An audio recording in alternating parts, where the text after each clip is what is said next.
Chicos, el tema que vamos a trabajar el día de hoy es taxonomía. Cuando hablamos de taxonomía nos estamos refiriendo a la clasificación, ¿ya? Taxonomía en sí es clasificación. Por eso nos dice en este mapa mental que tenemos aquí, nos dice que estudia la clasificación y determinación de los seres vivos. O sea, clasifica y categoriza a todo el grupo de seres vivos, tanto entre animales y plantas, dependiendo a las características que poseen en su estructura, ¿no? A las propiedades que tiene, a los, digamos, a los tipos funcionales que manifiestan en su cuerpo o su estructura, ¿no? El tipo de alimentación, digamos, cómo es su forma de reproducción, son algunos de los puntos que sirve la taxonomía para poder clasificarlos. Listo. Ahora, cuando hablamos de taxonomía, incluye a la clasificación de los reinos, ¿no? Tenemos los 5 reinos que justamente fueron integrados gracias a Whitaker, ¿no? En este caso tenemos el reino moneda, protista, fungi, planta y animal. Algunos criterios que utiliza la taxonomía para poder clasificarlos son la filogenia, o sea, el origen, cómo fue desarrollándose, o el orden que tiene cada uno de los seres vivos, los órganos homólogos, los órganos semejantes, la citogenética, su origen celular, la genética molecular, su estructura molecular o química que tienen cada uno de los individuos, y la bioquímica, ¿no? La relación entre la biología y la química dentro de cada uno de estos seres vivos. Ahora, cuando hablamos de la taxonomía, también utiliza para poder nombrar a cada uno de estos seres vivos una nomenclatura especial, una nomenclatura que es denominada como su nombre científico, la cual viene a ser una nomenclatura binomial, la cual consta de el primer nombre es de género y después de especie, ¿no? Está constituido por ambos, género y especie. Después de eso tenemos lo que es, contiene categorías taxonómicas, es decir, que cualquier ser vivo está clasificado en estas categorías: especie, género, familia, orden, clase, filium, reino y dominio. Y vamos a ver cada uno de estos detalladamente a continuación, ¿no? Muy bien. Cuando hablamos de taxonomía, viene a ser una disciplina de la biología que se ocupa del estudio teórico de la clasificación de los seres vivos. O sea, nos dice que es una rama de la biología que netamente se enfoca en lo que es la clasificación, organización de los seres vivos. Aquí va a utilizar para poder clasificarlos sus bases, los procedimientos y reglas competentes dentro de esta clasificación, así como actividades de nomenclatura y determinación, o sea, así como la forma en las cuales va a nombrar a cada uno de estos individuos, que viene a ser pues su nombre científico, ¿no? La taxonomía es una disciplina que trata de explicar cómo se clasifica y cómo se determina, o sea, cómo se clasifica, cuál es su ubicación y por qué tiene esa ubicación. La determinación es la ubicación de un organismo no identificado en el grupo, al que corresponde conforme una clasificación construida previamente, ¿no? O sea, todo tiene, digamos, un estudio para poder ubicarlo, clasificarlo en un rango o en un grupo determinado.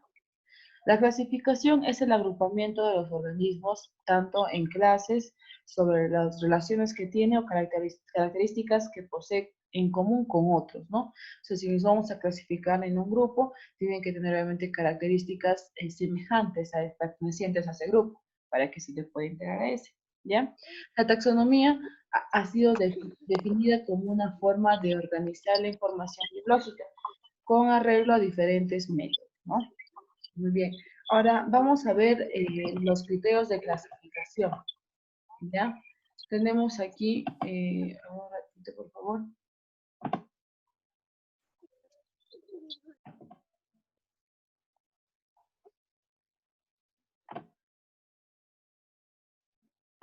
Listo. Los criterios de clasificación. Tenemos lo que es la filogenia, que viene a ser eh, parte de la historia evolutiva de las especies. O sea, cuando hablamos de filogenia es, digamos, buscan de dónde ha partido su evolución de la especie y qué ancestros en común tiene, lo cual permite conocer las relaciones de su evolución, ¿no? Entre las especies que, digamos, ha ido adquiriendo nuevas características, nuevas estructuras o nuevas, digamos, procesos, lo cual lo ha ayudado a que este ser vivo pueda adaptarse y pueda subsistir, ¿ya? Y también es un punto para poder clasificarlos. Cuando hablamos de los órganos homólogos, son aquellos que tienen estructura interna semejante, ¿no? Aunque tengan una función diferente. Por ejemplo, cuando hablamos de órganos homólogos, podríamos mencionar, por ejemplo, nuestra estructura de nuestro brazo, ¿no? Presenta un radio, un hueso denominado radio, ¿cierto?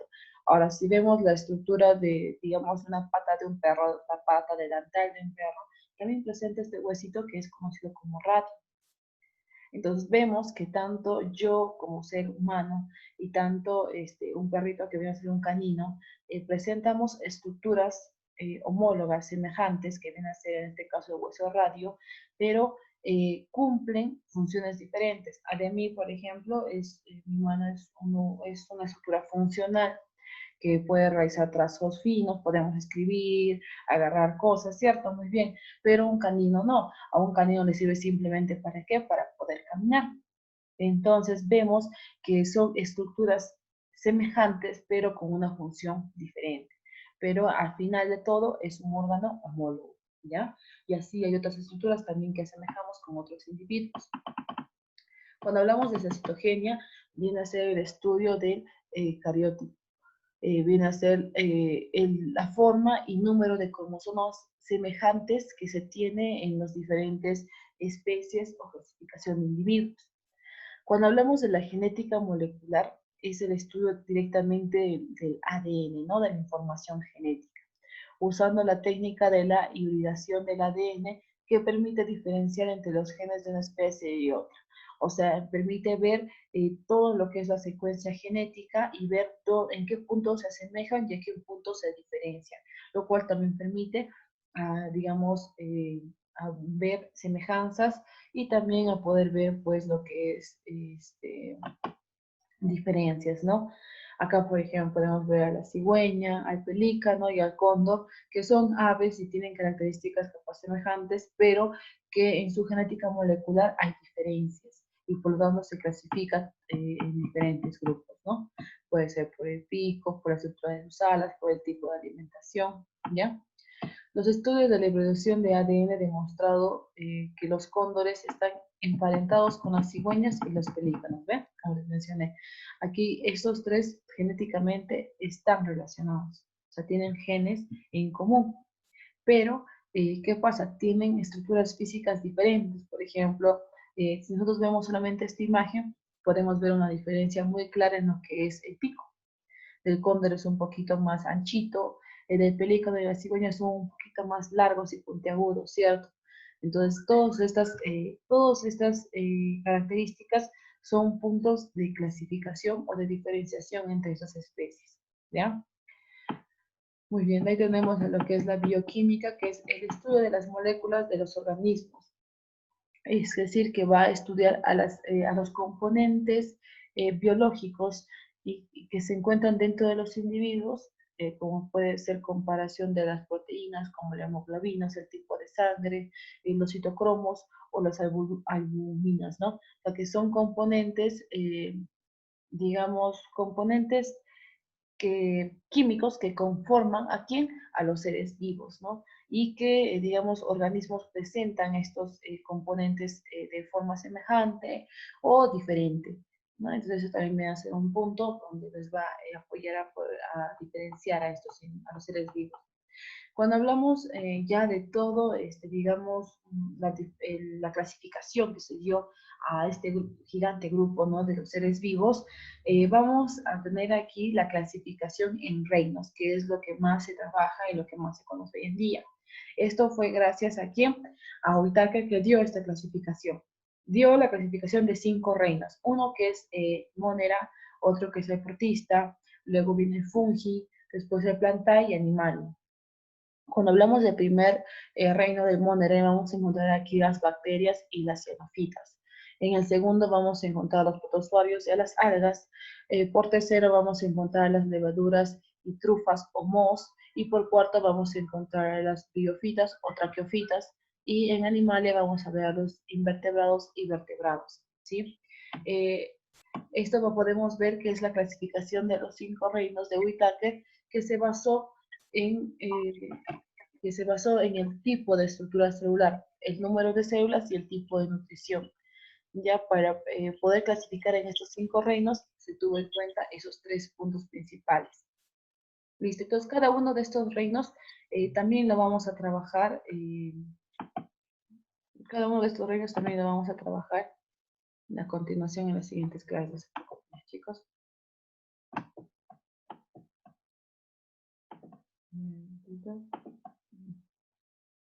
Ya. La nomenclatura binomial viene a ser, como les mencioné, el nombre científico que se les da a cada una de esas especies, ¿ya? Cada especie de ser vivo puede ser un animal, una planta, un hongo, un protozoo, recibe un nombre único, un nombre con el cual va a ser reconocido aquí, puede ser conocido en otro país, en otro lado, en otro año, pero va a tener ese único nombre. Ese nombre va a utilizar el idioma latín. ¿Por qué latín? El latín es considerado como una lengua muerta. ¿A qué se refiere cuando mencionamos que es una lengua muerta? Bueno, cuando hablamos de una lengua muerta se refiere a lo que es una lengua que no va a recibir modificaciones. Es una lengua que ya quedó ahí. O sea, todos los términos o palabras que lo constituyen están ya fijadas. No va a haber modificación, ni hoy, ni en futuro, en ningún momento. Entonces, es considerado como algo preciso para poder dar los nombres, ¿no? Ya fijados. Entonces, porque ya no va a recibir ningún tipo de cambio. Es decir, que si yo hoy pongo tal nombre, de acá a unos 20 años va a seguir el mismo nombre porque no va a recibir modificaciones, el latín, ¿ya? En sí, el nombre científico se dice binomial justamente porque está conformado por 2 palabras. El primer nombre, cuya primera letra siempre va a iniciar en mayúscula, va a corresponder al género de la especie. Y el segundo se escribe con minúscula, que es la especie, ¿no? Es el nombre de la propia especie. Entonces, conformado todos los nombres científicos por el género y la especie correspondiente a ese individuo, es lo que va a conformar o va a ser el nombre científico con el cual se le va a reconocer a este individuo por siempre, ¿no? Por ejemplo, aquí tenemos el gallito de las rocas, ¿no? Como es conocido comúnmente en nuestro país. Pero este de aquí, este animalito de aquí, su nombre científico viene a ser Rupicola peruviana, ¿ya? Ese es su nombre científico. Acá los científicos lo conocen como la Rupicola peruviana y digamos aquí en Estados Unidos los científicos también que estudian esta especie también la conocen con el mismo nombre, de Rupicola peruviana. Y el gallito de las rocas es netamente de nuestro país, es un nombre común, se dice como un nombre común, ¿ya? Por ejemplo, también un nombre común viene a ser lobo, pero su nombre científico es Canis lupus. Un nombre común viene a ser papa, pero su nombre científico es Solanum tuberosum. ¿Ve? Entonces ya vemos que el nombre se diferencia, ¿no? Por ejemplo, un nombre común es maíz, ¿no? Y el nombre científico viene a ser, pues, sea maíz, ¿no? Entonces ya vamos viendo esa diferencia. El nombre de la subespecie humana actual, o sea, de nosotros, los seres humanos, es Homo sapiens sapiens, ¿no? Que viene a ser como una denominación de nomenclatura trinomial, porque tenemos 2 sapiens, pero es justamente por nuestra clasificación. Pero en sí nosotros, cuando hablamos de un ser humano, tiene la terminación de Homo sapiens, ¿no? Muy bien, acá podemos ver las categorías taxonómicas. La clasificación de los organismos en jerarquía, esto fue realizado por Linneo, ya que propuso las categorías basándose en el grado de similitud que puede presentar cada uno de estos individuos, ¿sí? Cada uno de estos individuos. Muy bien, ya, a ver. Donde la unidad básica era la especie, o sea, donde todo, la base de esta, digamos, de esta clasificación viene a ser ¿qué? La especie, ¿ya? Actualmente el dominio es la categoría superior a reino, ¿ya? El dominio puede estar clasificado en esos 2 grupos, ¿no? Por ejemplo, aquí podemos visualizar, miren, ¿ve? tenemos, todo va a comenzar ¿dónde? En la especie. Este es el primer nivel. Después de la especie pasa lo que es género. Después de género pasa lo que es familia. Después pasa orden, clase, filium, reino y dominio. Todos los seres vivos tienen esta clasificación, incluso nosotros, ¿ya? Nosotros, un perro, un gato, una lombriz, el maíz, una flor, todos tienen esta clasificación, ¿ya? Y esto justamente fue realizado por Linneo, no se olviden. Ahora, por ejemplo, cuando hablamos nosotros, del hombre, ¿no? La especie que nosotros tenemos es Sapiens. El género es Homo. Es por eso que nuestro nombre científico está conformado por género y especie y es Homo sapiens. ¿Se dan cuenta? Homo sapiens. Listo. Nuestra familia de nosotros son los homínidos. El orden somos primates, ¿ya? La clase es los mamíferos, el filium es cordado, el reino es animalia y el dominio es eucariota, ¿ya? Entonces todo este grupo es solamente de nosotros. Por ejemplo, vemos de una lombriz. La especie es terrestres, ¿ya? El género es lumbricus. Ya, con su nombre científico, en caso de la lombriz, ¿cuál sería? Lumbricus terrestris. ¿Ve? Es vendría su nombre científico. Ahora, la familia que pertenece a la lombriz, ¿cuál es? Lumbricitus. De ahí que va, el orden sería los oligoquetos. La clase es Ketop. El filium es Anélido, el reino es Animalia y el dominio es Eucariota, ¿no? En el caso del maíz, vamos a ver que su especie es maíz, su género es Sea, ¿ya? La familia es Gramíneas, el orden es Graminales, la clase vendría a ser Angiosperma, el filium venía a ser Tracheofita, el reino obviamente es Plantae, y el dominio viene a ser igual, Eucariota, ¿no? Entonces podemos ver esa clasificación, tanto en hombre, lombriz y maíz. Listo, chicos. Entonces, con eso habríamos terminado lo que es la parte teórica, ¿ya? La parte teórica.